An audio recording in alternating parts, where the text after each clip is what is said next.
Hey, I want to get way ahead on a conversation about where we're going as a church related to generosity. A lot of this is very preliminary, it's very high level. But one thing I want to do is always be thinking well ahead of things. And our staff and elders were recently part of a generosity workshop, and it really helped us to think differently about generosity, not from the standpoint of we need money to do what we do, so let's just focus on that. But rather, how do we have a healthy view of generosity in our church? And in reflecting in my own life and in the lives of many people that I know, most people have a story like this. And nobody was meaning anything negative by this. It's just how it happened.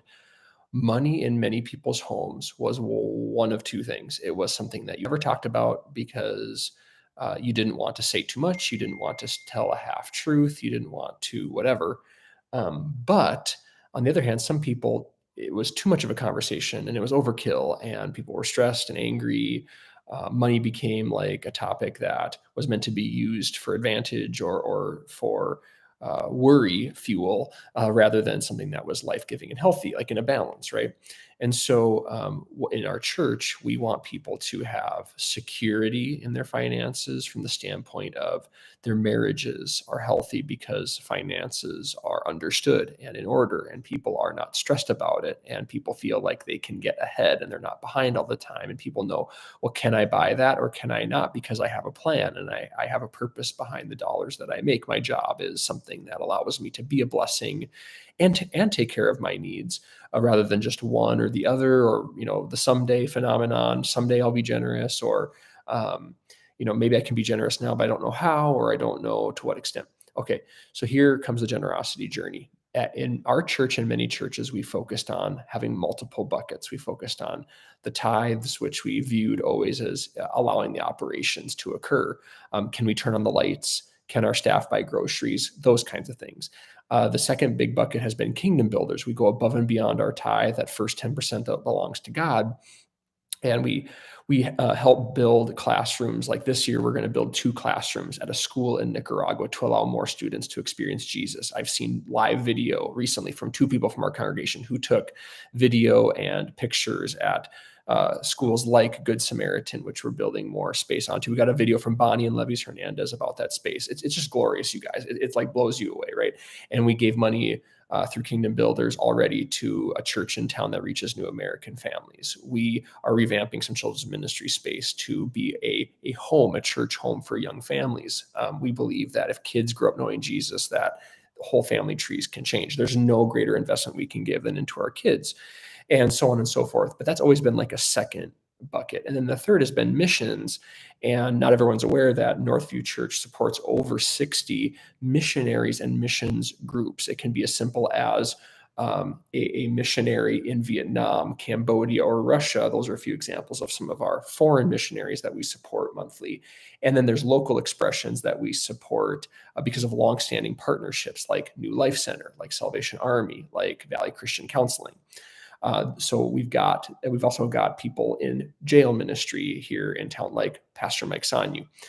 All that being said, we've really seen these as 3 buckets. So as a giver, I'm always wondering, like, do I give here? Do I give there? And we're praying about a one fund mentality that as Northview Church, we are called to operate our church and take care of the people that call Northview Church home. We're called by God to think above and beyond ourselves and reach into our community. We also think outward from our own expression into the expressions of missions organizations and charitable work that helps people know Jesus and become like Jesus. So rather than looking at 3 different buckets and creating confusion, especially for a giver that is being discipled in generosity, like what does that mean?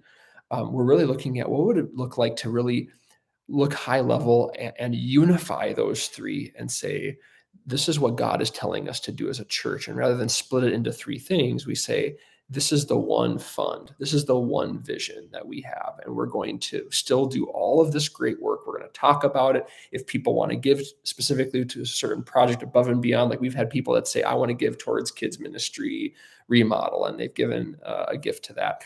Those things will remain intact. We're not taking those opportunities away. But what we are doing is saying, when I give, my tithe, my gift, when I give to the work of Jesus through Northview Church, I have a part in Nicaragua. I have a part for our children's ministry. I have a part for Chi Alpha. I have a part for our children's ministry.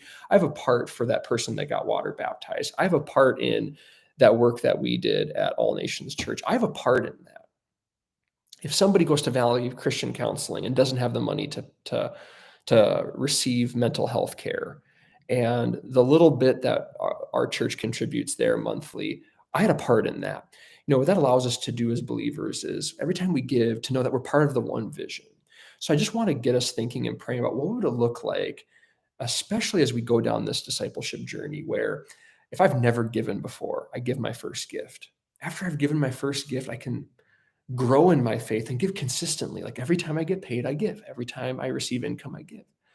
And then we are discipled into being that tither, where this is where the starting line was for me growing up. And I'm so thankful to my mom and Alyssa's parents for how they discipled us in this at a very young age. The first 10% belongs to God.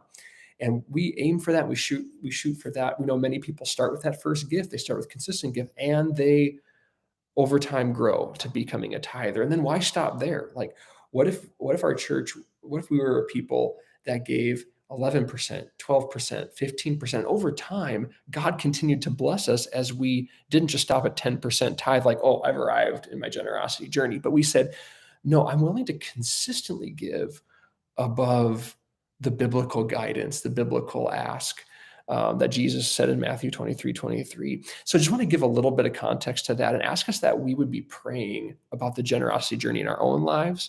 And as Alyssa and I are on our own generosity journey, knowing that generous churches are led by generous pastors and staff, how can we be part of something very special at Northview Church, where we are giving for one vision and giving as disciples who grow in our generosity year after year?